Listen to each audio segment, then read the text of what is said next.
kwenye vifungo vya familia, kutoka kwenye vifungo vya familia, kutoka kwenye vifungo vya familia. Hiyo ndio somo letu, ama hiyo ndio topic yetu ambayo tunaenda kuzungumzia siku ya leo. Tunaona tujue kwamba kuna vifungo za familia, na kila mtu ako na familia yake. Bwana Yesu asifiwe. Kila mtu ako na familia yake. Hata wakati Yesu alipokuwa hapa duniani akifanya kazi, wakati alipoanza kazi yake, pia watu walikuwa wanamjua kama mwana wa Yusufu. Bwana Yesu asifiwe. Alikuwa anajulikana kama mwana wa Yusufu. Bwana Yesu asifiwe. Kwa hiyo kila mtu ako na familia yake, na yale matatizo ambayo tunapambana nayo, zile shida sisi tunapitia, si eti kwamba kuna kitu umefanya, si eti kwamba kuna makosa umefanya, lakini hayo mambo ambayo inakufuatilia ilitokana na familia yako. Na siku ya leo tunataka twende tukatoke kwa hizo vifungo ambazo walitufunga, na tutaenda kufanikiwa kwa jina la Yesu. Walioanza familia hawakuwa wameokoka. Kuna wazee walianza familia. Kuna familia zilianza kwa uchawi. Kulikuwa na wachawi kwa familia zenu. Kulikuwa na waganga wa kienyeji kwa familia zenu. Kulikuwa na watu wasioeleweka kwa familia zenu. Kulikuwa na watu kulikuwa na washirikina. Na hata kama hakukuwa na mchawi, ukiangalia kwa familia yako kulikuwa na mtu ambaye alikuwa anataka kwenda kwa waganga, na kwa njia moja ama nyingine akawaunganisha, na hicho kikawa kifungo. Ndio maana unapitia yale unayopitia. Lakini nataka nikuambie siku ya leo ni siku yako. Siku ya leo utaenda kukombolewa kwa jina la Yesu. Hiyo minyororo uliyofungwa kwa njia usiyojua ama ukijua, siku ya leo utaenda kukatika kwa jina la Yesu, na mambo yako itaenda kufanikiwa kabisa kwa jina la Yesu. Majeshi. Kwa sababu gani uwezi ukafanikiwa ukiwa umefungwa kifamilia? Kuna mambo ya kuvunja familiani kwenu, baada ya kuyavunja ndio unaona mambo yako inasonga mbele. Kuna mambo inaachiwa. Bwana Yesu asifiwe. Urithi. Kuna urithi. Ukiangalia najua kabisa, nikikuangalia kama wewe na nikaenda kwa mama yako mzazi, nikiangalia nitaona kuna vitu zinafanana, kwa maana wewe ni wa familia hiyo. Na sasa kwa sababu ya hiyo, kuna zile vitu ambazo zinatoka kutoka kwa familia moja, kizazi baada ya kizazi. Inatoka baada ya mtu mmoja kwenda mtu mwingine. Kuna mambo kabisa nyinyi mnajua. Kuna wakati ulifika, kuna siku ilifika mkaamua kuleta mganga wa kienyeji kwa familia yenu, kisa na maana mkitaka kujiwekea ukuta ili msionekane ama msije mkaonewa. Bwana Yesu asifiwe. Lakini sasa kumbe mlikuwa mnatumikishwa kichawi bila ya nyinyi kujua. Mlikuwa mnakamatwa, mlikuwa mnashirikishwa bila ya nyinyi kujua. Na ndio maana baadaye wewe unaanza kupitia yale mambo unayoyapitia. Ndio maana wewe mwenyewe unajaribu kung'ang'ana kwa kazi yako, inashindikana. Unajaribu kushindana, unajaribu kung'ang'ana kwa ndoa yako, inashindikana. Unajaribu kung'ang'ana kwa biashara yako, inashindikana. Unajaribu kung'ang'ana kwa afya yako, inashindikana. Unajaribu kung'ang'ana hata kwa maisha yako, kwa watoto wako, inashindikana. Kwa sababu gani? Kuna vifungo ulizovirini kutoka kwa familia, na ni lazima zipate kuvunjwa ili upate kufanikiwa. Ni lazima hiyo miamba ipate kupigwa ili upate kuvuka. Kuna madhabahu ilikuwa imejengwa kwa ukoo wako, kwa familia yako, ambayo sasa kila wakati mlikuwa mnaiabudu bila ya nyie kujua. Wazee walikuwa wanaabudu hiyo madhabahu. Unaona wanamwaka maji pale, wanaongea maneno yao, kwa maana wewe ulikuwa mdogo hukuelewa kwamba ni ibada, ilikuwa inafanyika ibada. Siku zingine unaona kama kuna sikukuu, kama ni mbuzi mnachinja, unaona kuna taratibu zake. Nasema hii nami napanga kufanywa hiki. Kuna wazee pale kabisa wamewekwa kwa familia yako kutoa taratibu vile unapaswa kufanya. Bwana Yesu asifiwe.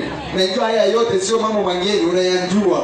Unajua kabisa, kila mtu anajua familia yake. Unajua mahali umetokea, ni nini kilichokuwa kikifanyika. Unajua huko ulikokuwa, ni nini kilichokuwa kikitokea.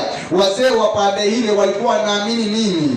Watu wa pande ile ya kwako walikuwa wanaamini nini? Na unajua hata wale wanaamini nini? Kwa maana usieti kwamba tulizaliwa tukiwa tumeokoka. Majeshi. Wewe ukisaliwa, hata ukitaka kupiga, ukiangalia nyuma, utaona mahali familia yako imetokea. Ukiangalia, uwezi ukaenda mpaka kwa mababu ukakosa kupata mchawi pale. Uwezi. Bwana Yesu asifiwe. Uwezi ukaenda kwa mababu wa mababu, ukaanza kwa mama, ukaenda kwa babu, kwa babu wa babu, ukakosa mchawi. Kuna mchawi, na kama hakuna mchawi utapata kuna watu wanaenda kwa waganga ili ibada ifanyike. Lakini siku ya leo kama kuna mambo uliahidi kupitia hayo, itaenda kuvunjika kwa jina la Yesu, na utaenda kupiga hatua kwa njia zako kwa jina la Yesu. Utaenda kufanikiwa tena kwa jina la Yesu. Nataka tufungue Biblia zetu katika kitabu cha Timotheo wa pili. Tuangalie Timotheo wa pili, Second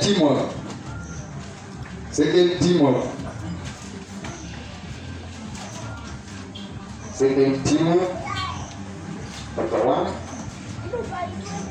Second Timothy chapter 1 verse 5. Second Timothy chapter 1 verse 5. Kama umefika sema amen. Second Timothy chapter 1 verse 5. Mtasoma kama vile ilivyoandikwa. Inasema nikikumbuka imani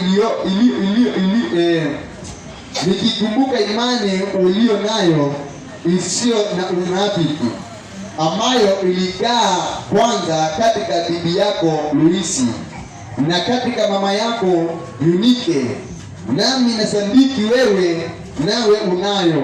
Nataka kuangalia hapa. Tunaona huyu ni Timotheo, alikuwa anaambiwa na Petro na Paulo. Alikuwa anaambiwa nikiangalia imani iliyokuwa na bibi yake, yani nyanya yake. Bwana Yesu asifiwe. Imani iliyokuwa na nyanya yako na ikawa tena na mama yako. Alafu sasa tunaona ninaamini na sadiki, maana yake ninaamini asilimia kwamba kilichokuwa na bibi yako Yunike, kilichokuwa na mama yako Yunike, hicho uko nacho. Bwana Yesu asifiwe. Imani uliyokuwa nayo hiyo ninaamini uko nayo.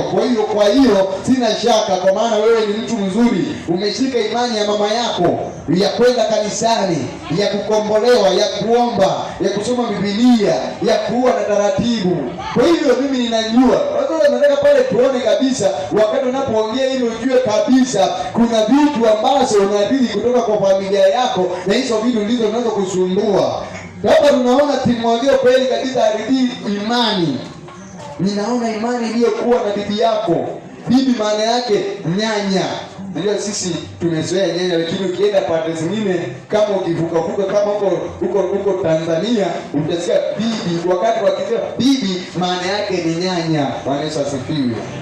Yaani wakisema bibi maana yake ni nyanya, lakini huko tukisema bibi tuna maana kwamba mke wako. Bwana Yesu asifiwe. Sio hivyo. Imani ni kumbe nacho wanatumia kile cha Biblia. Kwa maana Biblia inasema imani yako iliyokuwa na bibi yako Luisi, iliyokuwa na bibi yako Luisi, na hiyo imani yako iliyokuwa na mama yako Yunike, na ninaamini kwamba uko nayo, na sadiki kwamba uko nayo. Maana yake kuna vitu unapata kutoka kwa mababu wa mababu. Kama walikuwa kiabudu mizimu, bila shaka wao ulishirikishwa. Na ujue kila familia siko na taratibu zao. Bwana Yesu asifiwe. Ujiuliza ni kwa nini familia yetu hapa, tuko familia yenu hakuna mtu ambaye aliyefanikiwa. Na mnang'ang'ana sisi kwamba nyinyi hamtaki kufanikiwa. Kila mtu anapenda kufanikiwa. Bwana Yesu asifiwe. Kila mtu anapenda kukaa maisha ya kuheshimika. Kila mtu anataka kukaa maisha ya kuonekana kweli kabisa anakaa vizuri. Kwa nini wewe mwenyewe unakaa hivyo? Jaribu kuangalia kwa familia yenye umetoka. Angalia kinachozunguka, ile roho inayozunguka kwa familia yako inaenda kizazi baada ya kizazi, inawafuatilia nyinyi kutoka kwa mababu wa mababu. Kama mababu wa mababu walikuwa wanakunywa pombe, ukiangalia hiyo familia, ukiona kwamba familia watu wanalewa sana, wanakunywa pombe, ni nini kinachofanyika? Kwa nini wanakunywa pombe? Kwa nini wanalewa? Kwa nini wasibadilike? Kwa sababu gani? Kwa sababu kuna roho ambazo zilianzishwa. Kuna kifungo, yani walianza mambo na ikafunga watu bila ya wao kujua. Unasikia unalewa tu, kwa maana kwenu ni kulewa tu. Unasikia pombe imekita mizizi kwa familia yako. Bwana Yesu asifiwe. Siku ya leo sasa, hizo ndizo nataka nikuambie, ni vifungo. Hizo ni vifungo za shetani. Ni kweli kabisa walitutumikisha bila kujua, lakini kwa sasa tumejua. Ndio maana nabii Hosea anasema na watu wangu wanaangamia kwa kukosa maarifa. watu wangu wanaangamia kwa kukosa maarifa. Na kwa maana maarifa tunayajua sasa, siku ya leo tunaenda kuvunja, tunaenda kuharibu vifungo vyao, tunaenda kuteketeza vifungo vyao, na tunaenda kupiga hatua kabisa kwa jina la Yesu. Ukivunja vifungo vyao, vifungo vya familia hizo ambazo mila za familia yako ukiziharibu, utapiga hatua na mambo yako utaona imekuwa tofauti.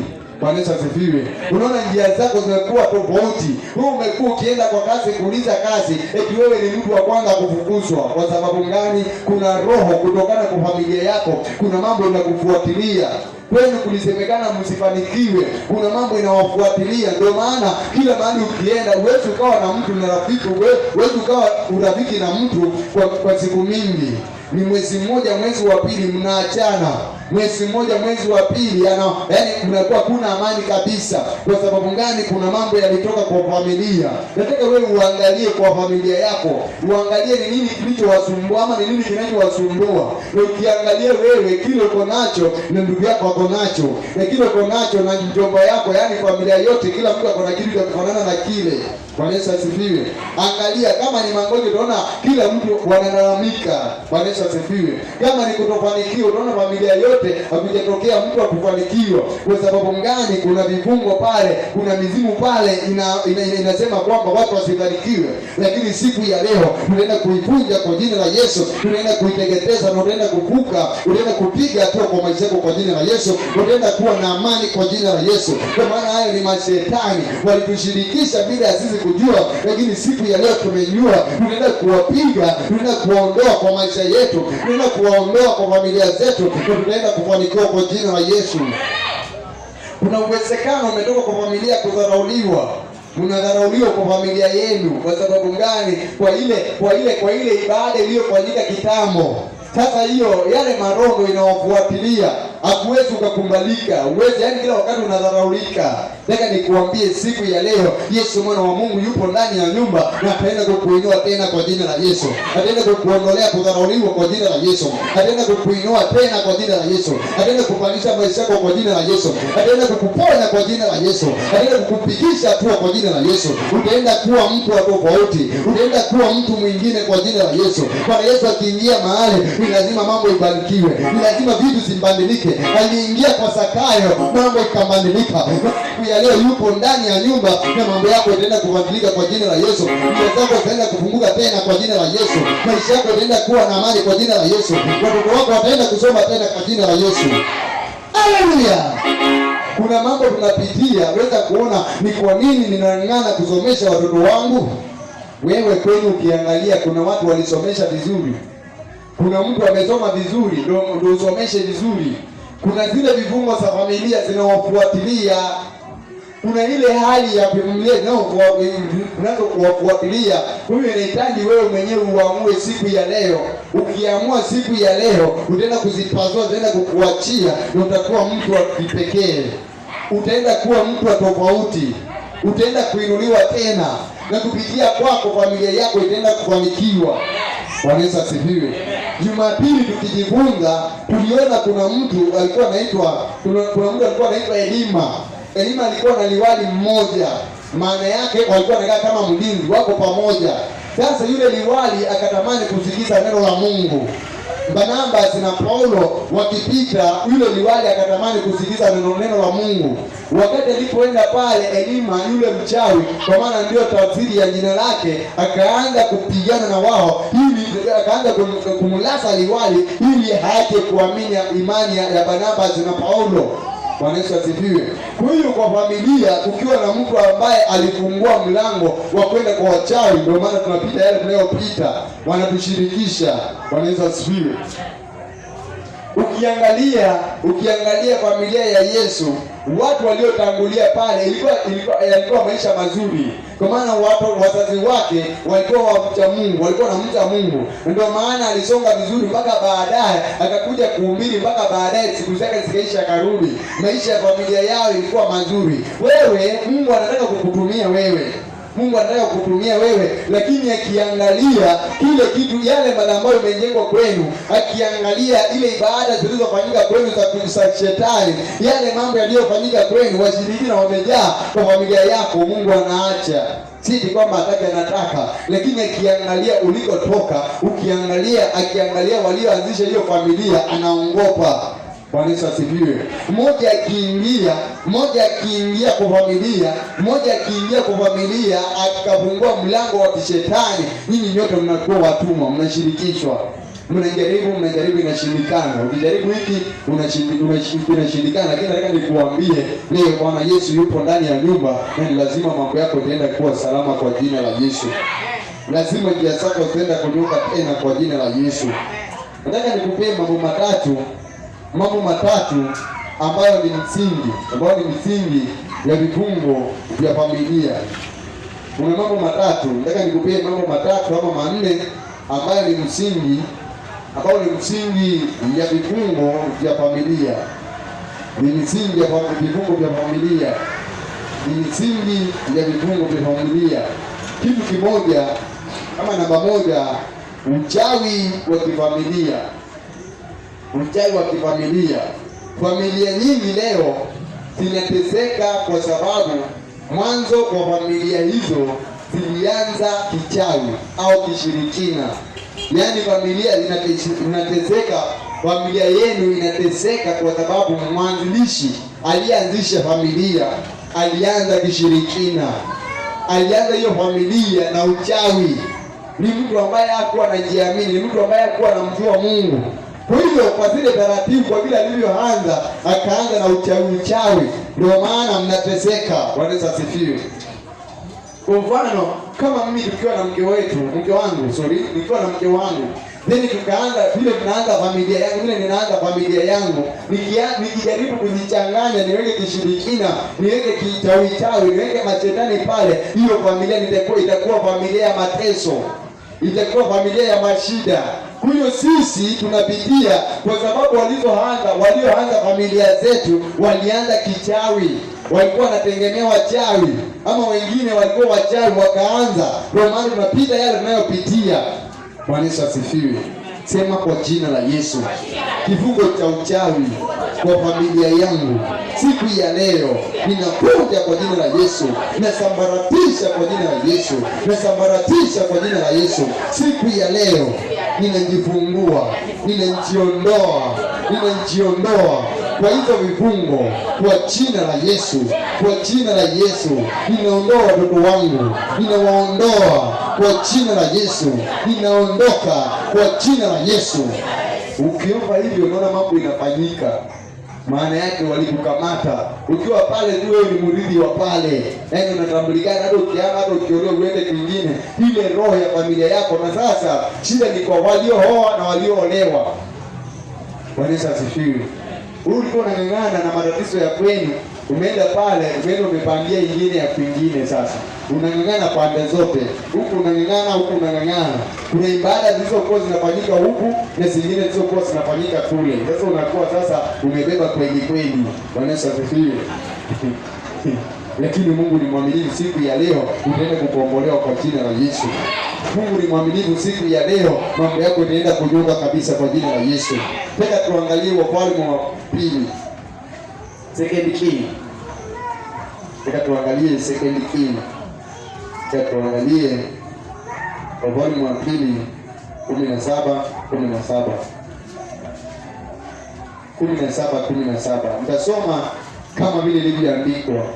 Wanasema wakawapitisha watoto wao waume na wake motoni, wakapiga ramli, wakafanya uchawi, wakajiuza nafsi zao wapate kufanya yaliyo maovu machoni pa Bwana, hata kumkasirisha. Bwana Yesu asifiwe. Unaona sasa, hii ni familia inaanza. Wakapitisha watoto wao kwa moto, wakafanya uchawi, wakamkasirisha Bwana. Nataka nikuambie, kuna familia wakati mnataka inaitwa kinga, mnataka kukinga familia. Wakati mnataka kukinga familia, mnamuita yule mchawi, wewe unamjua aliyeitwa kwenu. Wakati anapokuja pale usiku watu wakiwa waoni, kwa maana haya ni mambo ya kuzimu, inafanyangwa watu wakiwa waoni. Ikawekwa pale, akachora mstari pale, ama akaweka kamba pale, ama akaweka kimti pale, akawaambia kila mtu aruke. Yaani huo ni moto wa aina yake. Bwana Yesu asifiwe. eti unaruka unaandua. Wakati unaporuka, kama kuna mchawi atakaye tamani kukuroga wewe hata kuona, kama kuna mganga atakayetamani kukuangamiza wewe hata kupata. Kwa sababu gani? Umewekwa kinga. Yaani huo ndio uchawi wenyewe, unamkathirisha Mungu.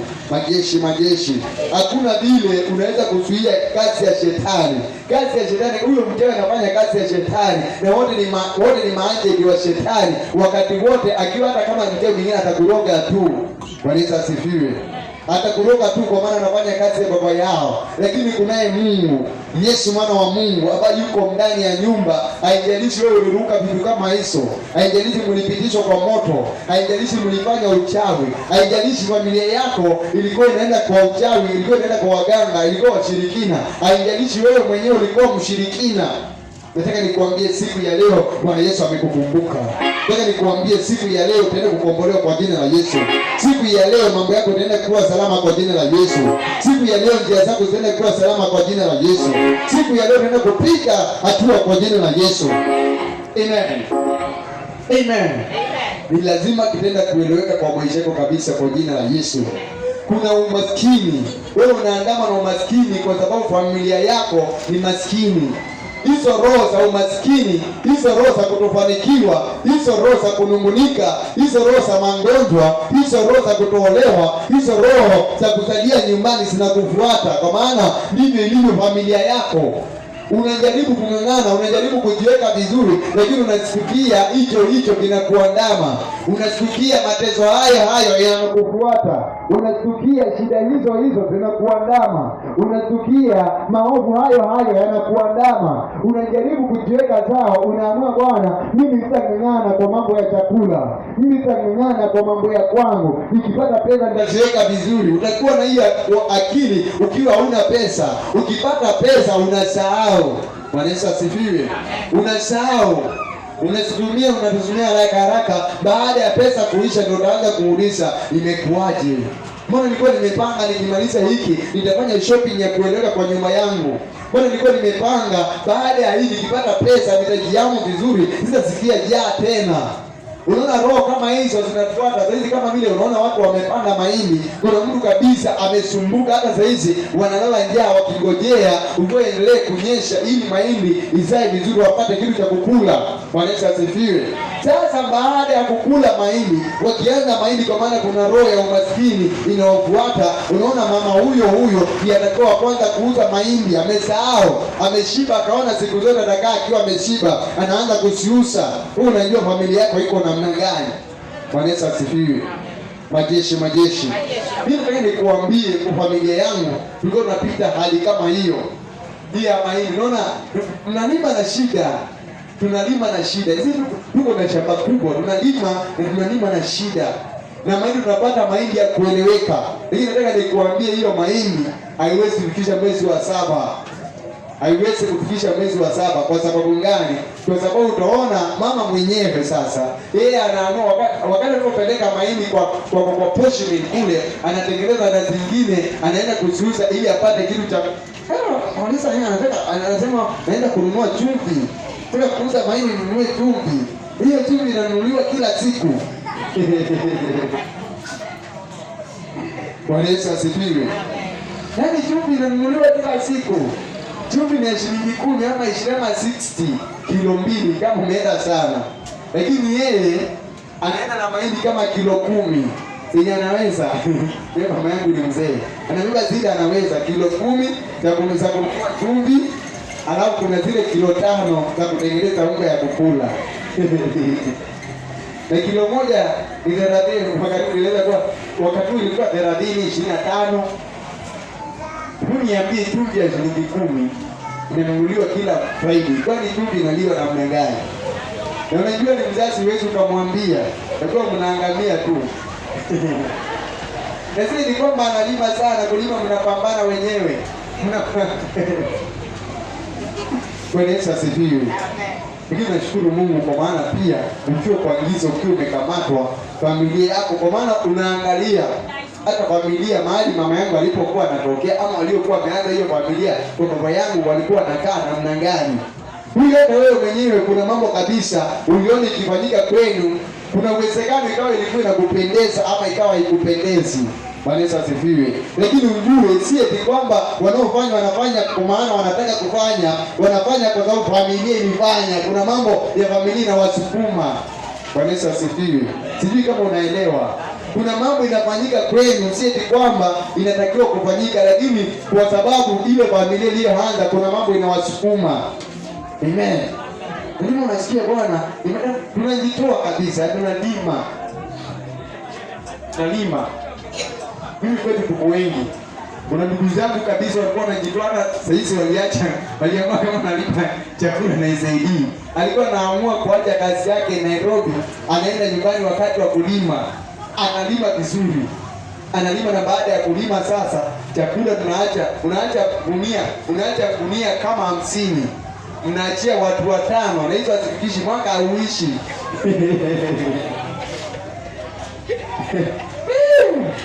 Mwaka hauishi. Kwanza afadhali ndoto yangu ni kwamba sikae kwa nyumba bila kutolewa, kwa maana hata kutolewa kuna ile hali unajulikana sana wakati unapotolewa. Lakini sikiwekwa hadi mzenu mnatengeneza mwendo kwa gunia siwekwe pale. Unapata hata denizi mwenyewe akitaka kwenda sokoni anaenda na kununua chumvi. Kwa hiyo kuna roho zinakuata pale. Kuna roho zinakuata pale.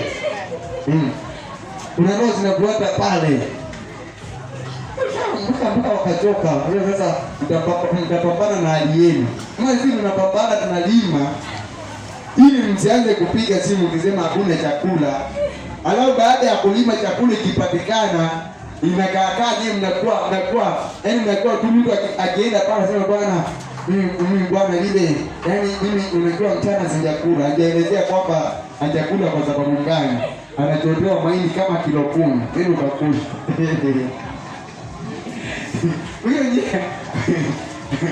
Hiyo njia ya kupeana vitu mama yuko sawa kabisa. Anakubariki tu ajali kile anakupea. Halio, lakini unaweza saizi unaweza kuelewa. Amen. Huyo kuna mambo tunapitia kwa sababu ya wazazi waliotuzaa. Kuna mambo tunapitia kwa sababu ya wale watu walioanzisha familia. Walianza na vita sana. Kwa mganga alikuwa analala kwa nyumba kila wiki anakuja. Huyo ndio maana wewe unasukuma unajaribu unajua kuna ile hali kila mtu pale nikianza nimekuambia kila mtu anapenda kufanikiwa kwa maisha. Hata mimi napenda kufanikiwa. Hata vile unavyoniona hivi nataka gari. Hata vile unavyoniona hivi nataka uwanja wa kanisa. Nataka uwanja mkubwa wa kanisa. Lakini sina kwa sasa. Kwa sababu naendelea kupigana na haya mambo ya familia. Amen. Naendelea kupigana na yale mambo ya familia. Ili upate kufanikiwa wewe ni kuamua wewe kama wewe. Kama wewe unaamua yale mambo ambayo yamepita kwa familia yangu jinsi utaki. Nataka maisha yangu Yesu asifiwe. Yaani unaamua wewe na baada ya hapo unaanza kutengeneza njia baada ya hapo. Amen. Unaanza kutengeneza njia wewe mwenyewe.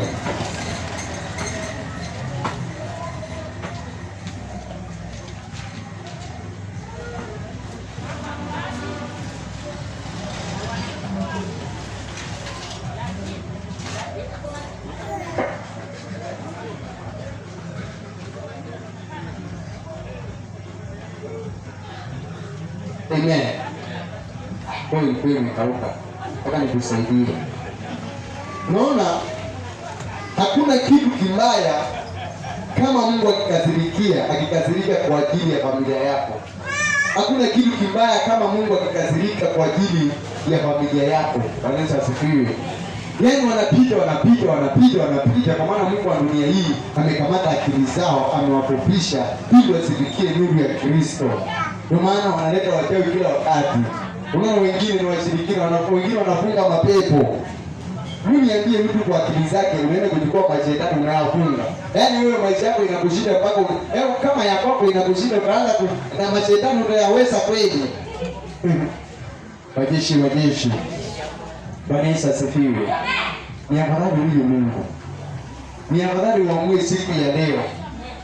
Ni afadhali uamue siku ya leo kutengeneza familia yako. Ni afadhali kuamua siku ya leo uondoe hao wachawi ambao wa familia yako unawajua wewe. Unawajua. Kwani unajua ni nani mwenye huwa anaenda kwa waganga? Unamjua, si ndio? Angalia. Hawa ni ndugu zangu. Anaenda hata wengine hawalichi, anaenda anakwambia mimi nilienda kwa daktari wangu, unamjua, si ndio? Anajua.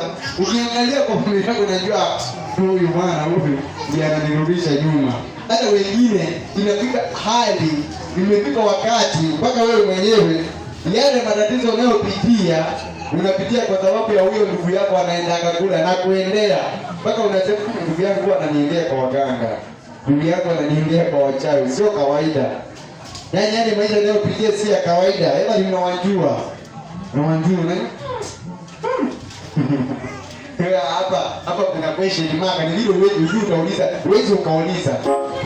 Lakini unajua hapa kwa staili hii kuna mkono wa kuzimu.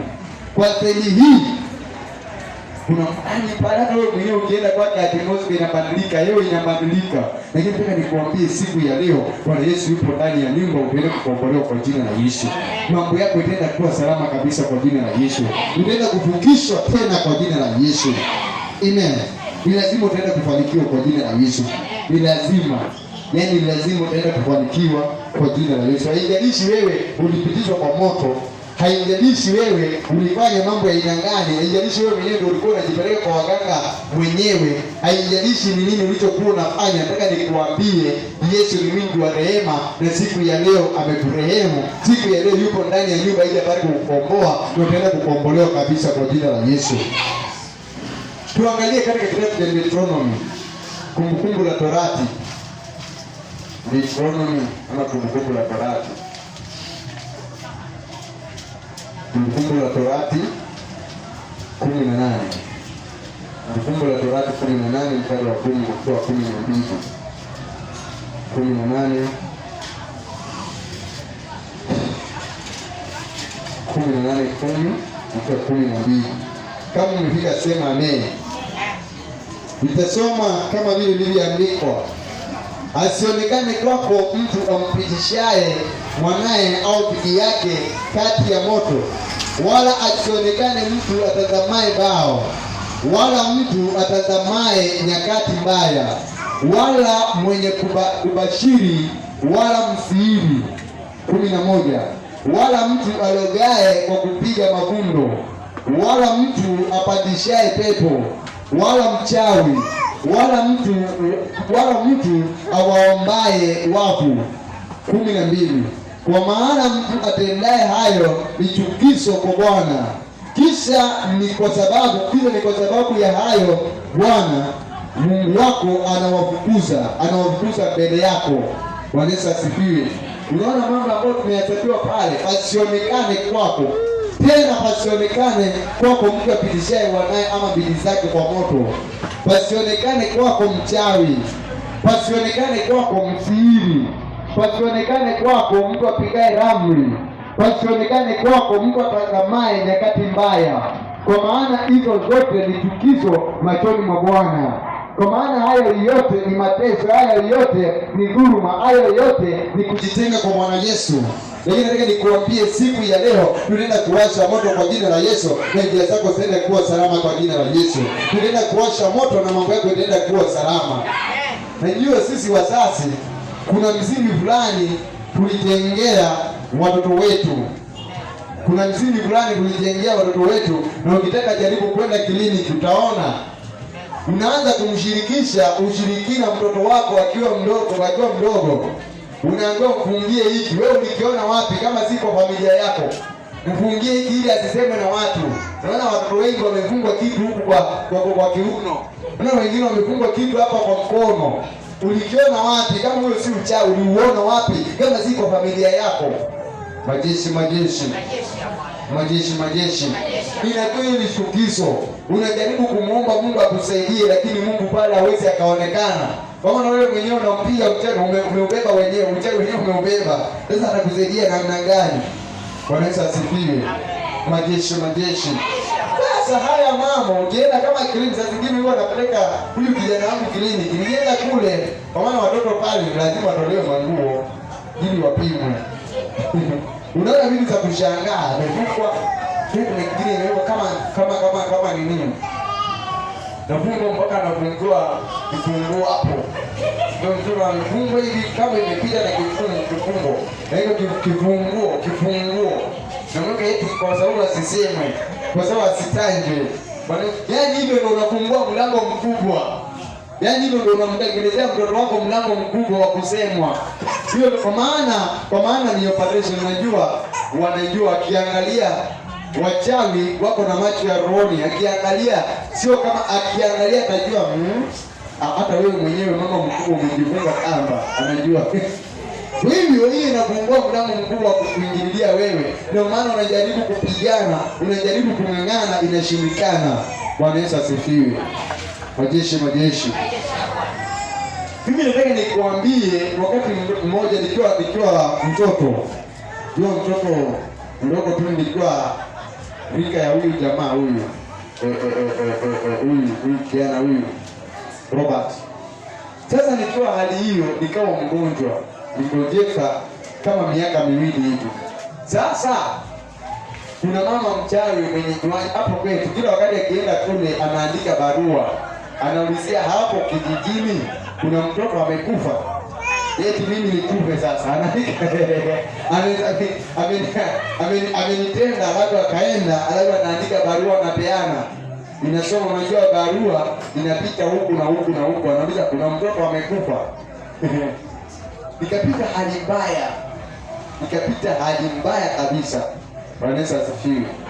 Nikapita hali mbaya. Sasa sijui nilikuwa kwaje, Mungu akanirehemu, kwa maana kama sio Mungu hata huku singefika. Sasa wakati Mungu aliponikumbuka sasa, nikapata kuna kitu sijui walinitumikia, sijui walinipeleka kwa mchawi. Kwa maana nilipata kwa shingo yangu kuna kitu nilikuwa nimefungiwa kule, nilikuwa kila wakati nakaa nako hapo na kwa shingo. Kila wakati eti wanasema nikitoa hapo kitu nitangojeka tena. Huyo nikae naye kama kitu cha kunilinda. Bwana Yesu asifiwe. Nikiwa mtoto tu, baada nilipopona tu nikajisikia nikaanza yaani Mungu alianza kunitumia kitambo. Kale kitu nikakachukua nikakaweka. Mama akikuja akaniuliza kako wapi? Nikamwambia leo nimekapoteza. Nimekapoteza kako wapi?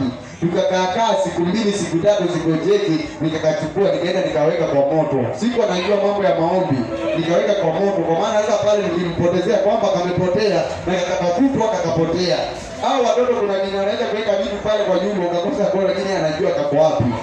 Bwana Yesu asifiwe. Baada hapo nikachoma sasa. Kumbe wakati huo walikuwa wananitesa, walikuwa wanataka kuniangamiza, lakini nataka nikuambie kile kitu ambacho kinapigana nacho ni hatima yako. Bwana Yesu yuko tayari ili akabali kukuokoa. Mimi nilipitishwa huko kwa maana wazazi wangu hawakuwa wanajua mambo ya kanisa. Nilipita yale kwa sababu wazazi wangu hawakuwa wanajua mambo ya kwenda kanisani. Nilipitia yale kwa sababu wazazi wangu walikuwa wamefungwa, hizo ni vifungo. Hayo mambo walikuwa wameyaona kutoka kwa familia zao. Nataka nikuambie siku ya leo, vifungo zinazokuandama kwa sababu ya familia yako, tunaenda kuzivunja kwa jina la Yesu.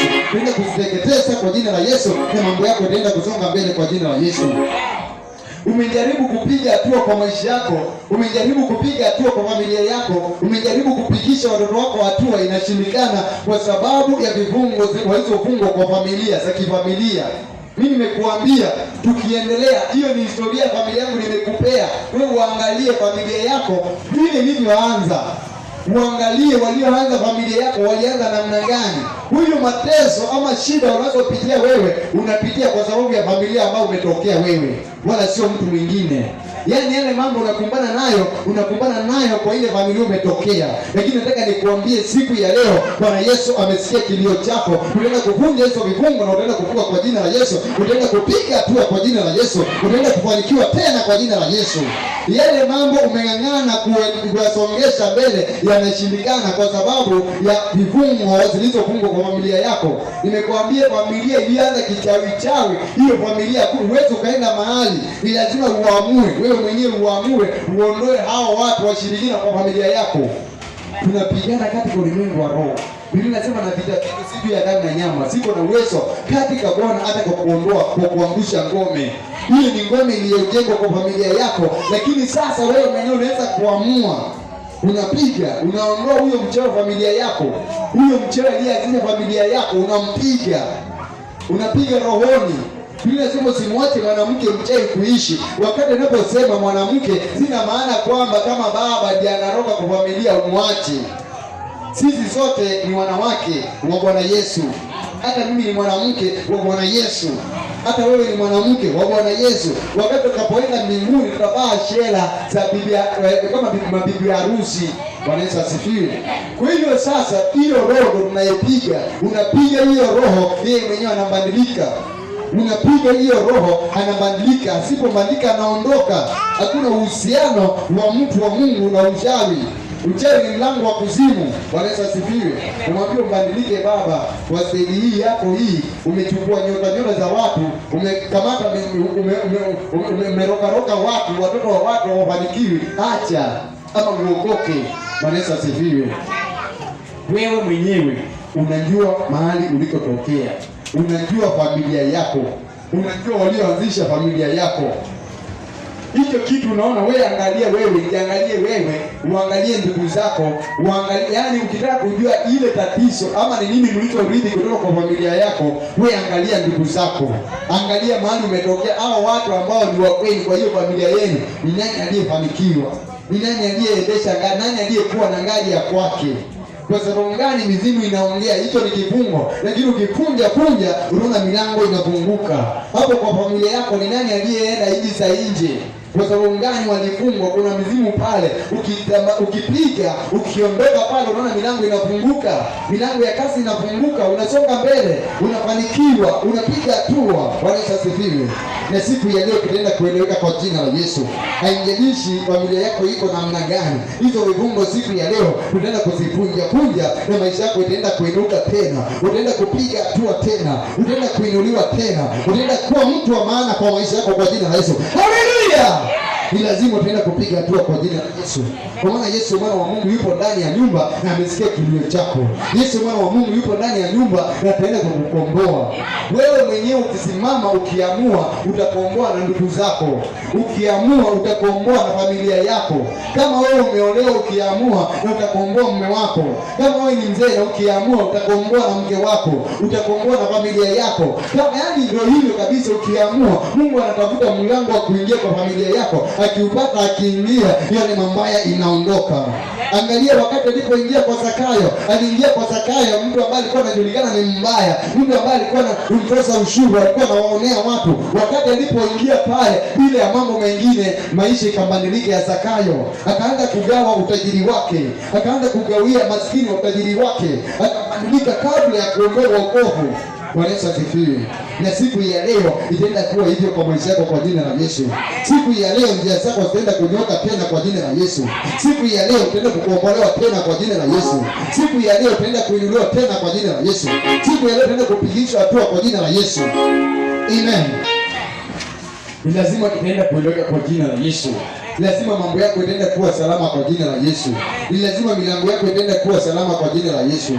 Unaona, unaanza kujiuliza kwa nini Mungu haleti, kwa nini Mungu atendi, kwa nini Mungu akutendei wakati unapomuomba kila wakati. Wakati wewe mwenyewe uliamua kumtafuta, wakati wewe mwenyewe uliamua kuokoka, kwa nini Mungu akutendee? Kwa sababu kwenu kuna washirikina wanaenda kwa waganga. Washirikina wachawi wako pale, lazima uamue uanze kuwapiga ili wapate kuondoka. Mungu apate chanzo kwa familia yako. Mungu apate nafasi kwa familia yako. Mungu apate nafasi kwa maisha yako. Kama vile nimekuambia, Mungu anataka kukuhudumia wewe, lakini akiangalia ile familia umetokea, anaona kuna matatizo, anaogopa kwa yale matatizo ambayo iko kwa familia yako. Huyu inahitaji wewe uamue. Baada ya kuamua utaona mambo ya ajabu. Baada ya kuamua utaona vile mambo itabadilika kwa familia yako. Baada ya kuamua, huo umaskini ambao umewazunguka nyinyi utaenda kuondoka na utaenda kuitwa matajiri. Unajua kuna umaskini tumerithi kutoka kwa familia mpaka kabisa tunajua hata sisi wenyewe tunajiita maskini. Unajua kwetu hakuna kitu bwana. Sasa mimi sijui sasa wewe mzaa tu unanionea kwa maana mimi ni maskini. Yaani mpaka wewe mwenyewe unakiri na kinywa chako kwamba yeye ni maskini. Bwana asifiwe. Kwa maana umaskini umeanzia kwa familia yako. Umaskini umetoka kwa baba wa mababu. Umaskini umetoka kwa baba. Hakuna mtu aliyefanikiwa. Alikuwa anategemea chakula cha siku, ukikula tu, na siku zingine unalala bila kukula. Na zingine unalala na njaa. Unalala tu na mnaona maisha yanasonga mbele. Bwana Yesu asifiwe. Si eti kwamba nyinyi ni wazembe. Si eti kwamba nyinyi hamjui kufanya kazi, mnajua kufanya kazi. Mimi nimekuambia, mimi kwetu tumezaliwa watu wengi, lakini tulikuwa tunajinyima mpaka wengine wanaenda nyumbani kulima. Lakini baada ya siku, tukifika mwezi wa 5 wa 6 mahindi hakuna. Na imepatikana mingi, lakini mwezi wa 6 wa 7 hakuna. Tukaanza kufanya upelelezi. Sasa hii mahindi inafanya huwe inatumiwa namna gani? Wewe niambie, watu 5 wakiwa wengi sana wanakula gunia 50. Hiyo kweli inawezekana? Baba, hii inawezekana kweli? Gunia 50 watu 5 wanakula yani mwaka umalizi mwezi wa 7 naambiwa hatuna chakula, kwanza leo hatujui tunakula nini.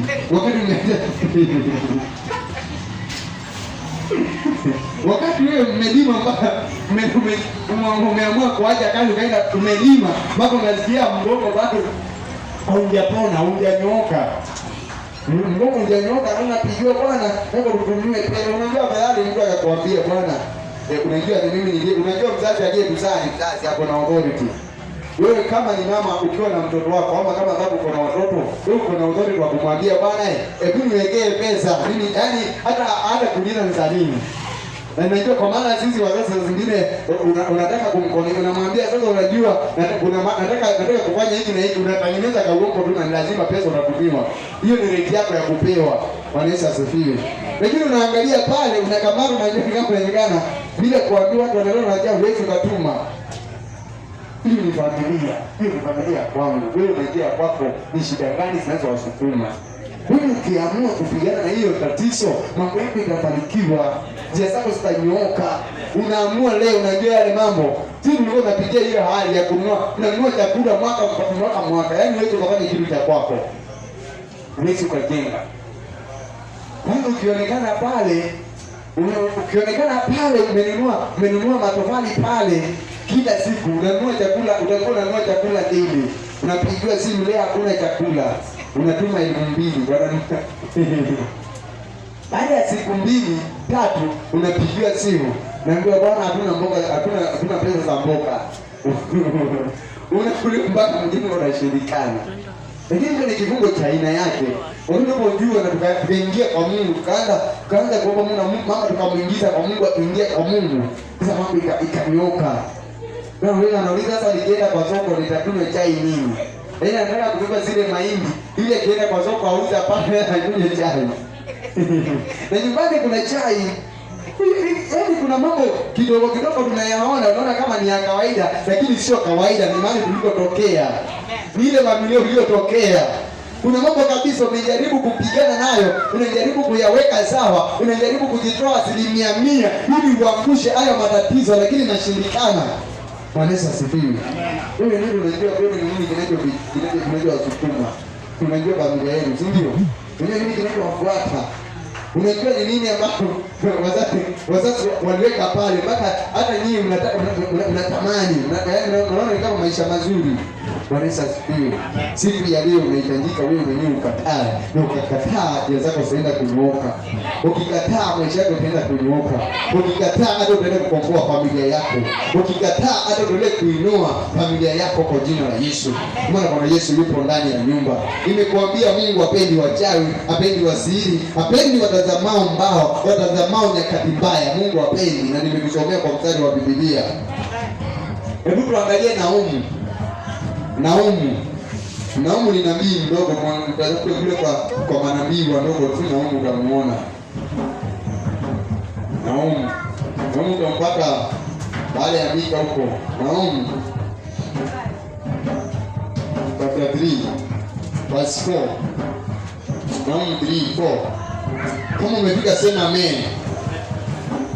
Nitasoma kama vile lilivyoandikwa. Inasema kwa sababu ya wingi wa ukahaba wa yule kahaba mzuri, yule bibi wa mambo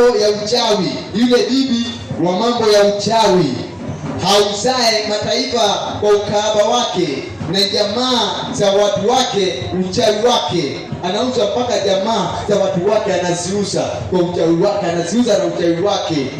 Pale Mungu hawezi akaingia. Uchawi ukiwepo kwa familia, mambo itaenda inasambaratika. Uchawi ukiwa kwa familia, hata wewe mwenyewe huwezi kuwa na amani. Utakuwa na tatizo ambayo wewe mwenyewe ukiuliziwa tatizo yako ni nini huwezi ukaeleza. Ndio mwisho pitia kitu kama hicho. Yaani kweli kabisa una tatizo, unajaribu kupiga hatua lakini inashindikana. Ukiuliza tatizo yako ni nini? Huwezi ukaeleza. Ni kweli si kweli? Unapitia kwa hali kabisa, hata ukiuliza tatizo yako ni gani huwezi ukasema, si ndio? Unaona mambo yendi vile inatakiwa kwenda. Mambo yendi vile unajaribu kunyang'ana wewe kama wewe, lakini unazunguka. Unajaribu kama vile unavyoweza, unajaribu kufanikiwa, unajaribu kusonga mbele, unajaribu kufanikisha mambo yako lakini inashindikana. Mambo haikai vile inatakiwa kukaa. Bwana asifiwe. Wewe ni mtu kwa familia yako, wewe ni mtu wakati unapoenda kuuliza kazi kwa kampuni, wewe ndio yule mtu ambao uchukuliwi. Wengine wana apply wanachukuliwa. Angalia kwa familia yako, ni nani aliyefanya kazi kwa kampuni? Wewe ni mtu umeng'ang'ana sana kusoma ukiwa sekondari kwenda sekondari kuendelea. Angalia kwa familia yenu, ni nani aliyefika kule? Kwa sababu gani kuna zile vifungo walioanza familia, kuna maneno walitamka. Yaani yale matatizo unayopitia ni yale mambo ama yale maneno yaliyotamkwa na watu walioanzisha familia yetu. Bwana Yesu asifiwe. Yaani hao ndio tunasumbuana nao, ndio wakiweka misingi mibaya. Leo unahitaji kusimama ili ukapate kuangusha, unahitaji kusimama ili ukapate kukataa, unahitaji kusimama ili ukapate kuangusha hiyo miamba. Unatakiwa kusimama ili ukapate kubadilisha maisha yako. Na ukibadilisha maisha yako utakuwa umeanza familia nyingine mpya. Utabadilisha maisha yako na watoto wako hawatapitia ile hali wewe mwenyewe umepitia. Bwana Yesu asifiwe. Nasikia for example kama tukiwa high school, kuna vijana walikuwa wanakaa na wao wakati wa kula. Vijana wanataka kukaa peke yao wakati wanapokula. Naanza kuulizana, wewe ungetaka maisha ya namna gani? Unasema mimi vile nimehasu kwa haya maisha, sipendi watoto wangu wapitie yale maisha. Ingawa wakati ule tuko tunajua masomo, tunajua Mungu, tulikuwa tunaongea kama wanafunzi. Lakini unajua kweli haya maisha ni mabaya. Mimi sitaki watoto wangu wasomee. Mimi nilikuwa nasikia sipendi mtoto wangu asomee shule niliyosomea. Sipendi mtoto wangu asomee shule niliyosomea. Kwa sababu gani wewe uikatae? Kwa maana ulipelekwa shule ambazo sio nzuri, hata wewe mwenyewe ulipendi. Bwana Yesu asifiwe. Wewe unataka wewe mwenyewe umbadilishe ili maisha ibadilike. Ili maisha ibadilike ni lazima ukatae mambo mengine ya ukoo wenu. Ni lazima ukatae mambo mengine ya familia yako. Ukatae mambo ya kawaida. Ukatae kule kuvinyika. Amen. Yaani wewe ukiwa na matatizo kwa familia yenu, hakuna mtu ambaye mnaweza kumpigia, hakuna tegemeo. Hakuna mtu ambaye mnamtegemea ambaye sasa leo kama naona leo sina chochote, kama leo ninaona sina pesa, kuna ndugu yangu aje nimpigie simu at least anisaidie. Ukijaribu kumpigia yeye atatangulia kuambia bwana nilikuwa naomba unamsalimia umeshindaje salama. Alafu kabla hujaendelea sana nakwambia bwana nilikuwa ninaomba unisaidie na 500 kwa maana leo maisha yangu ni mabaya. Niambie utaendelea kumuomba pesa kweli? Msema wewe ni ndugu yangu, alafu sasa mimi sina kitu, alafu nimekukumbuka na kupigia simu nikwambie bwana sina chakula, nilikuwa nataka hata hautakubali nikulipike kule. Unajua mtu anataka kuomba ni lazima atengeneze atmosphere. Lazima kwanza nikuongeleshe ucheke, ukicheka pale hata nikikwambia pesa utaachilia bila kujali.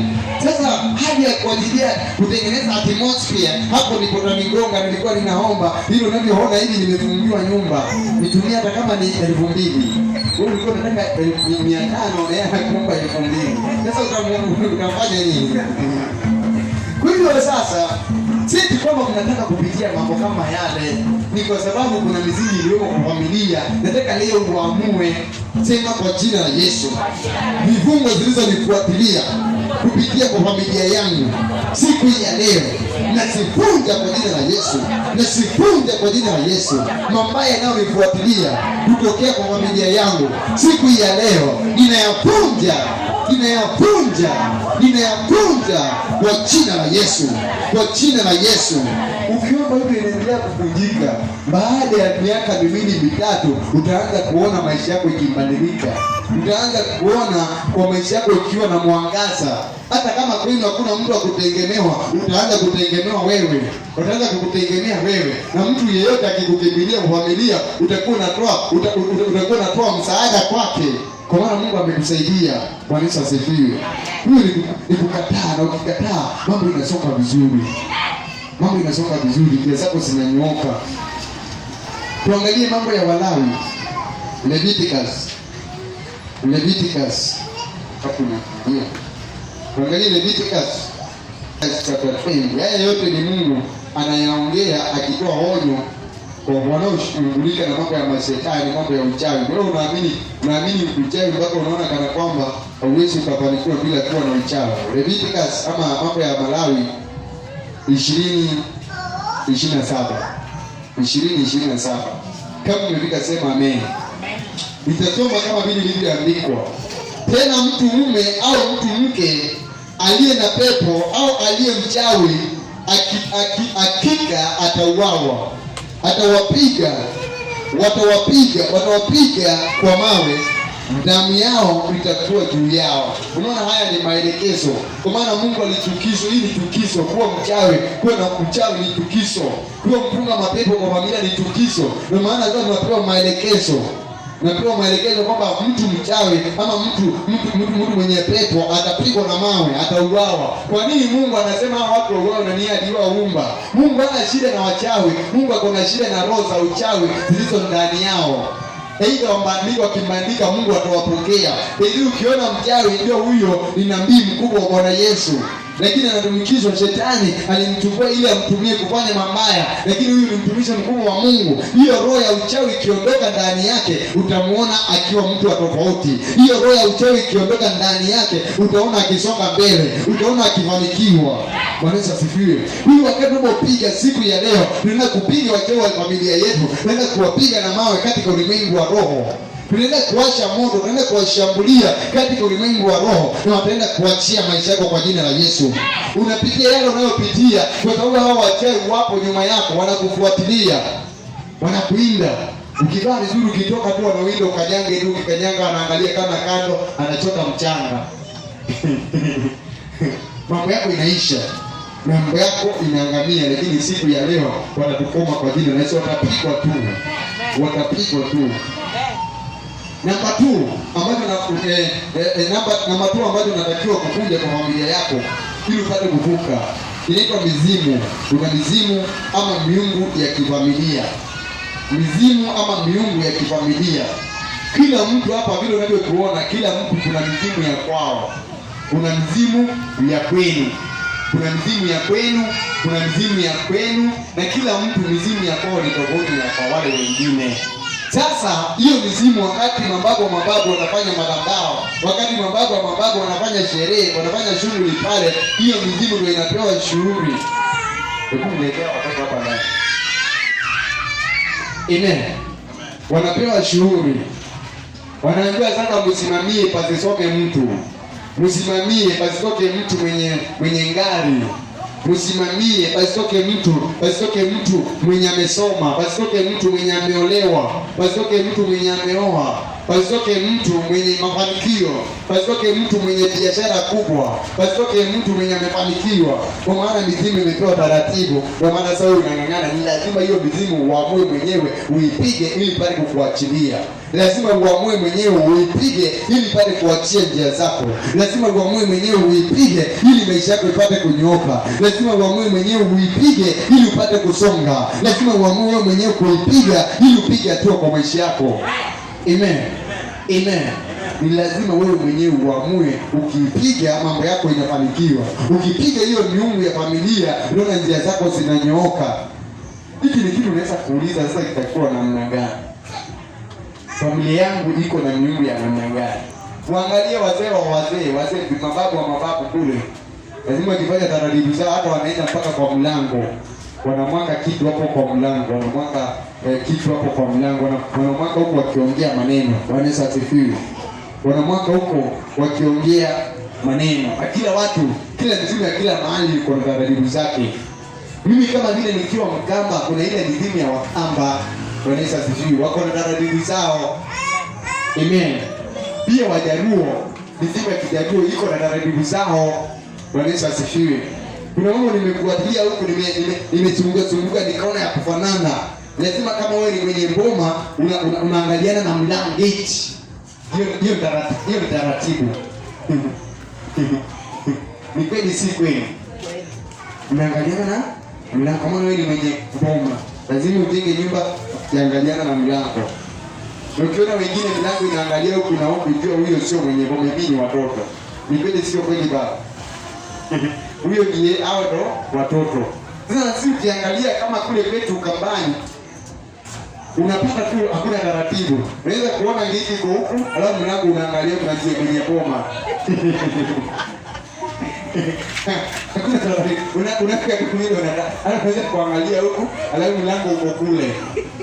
Unasema unajua mtu akitoka kule ataanza kukua, ataanza kuona kule na shughuli zake, afadhali waangalie huko, atakupata kwa kule kukuonea huko. Hivi unaangalia tu huko. Mimi sijui na sijui pia kabila zingine, sijui hapa kuna Mkisii. Toka kidogo. Hajajua.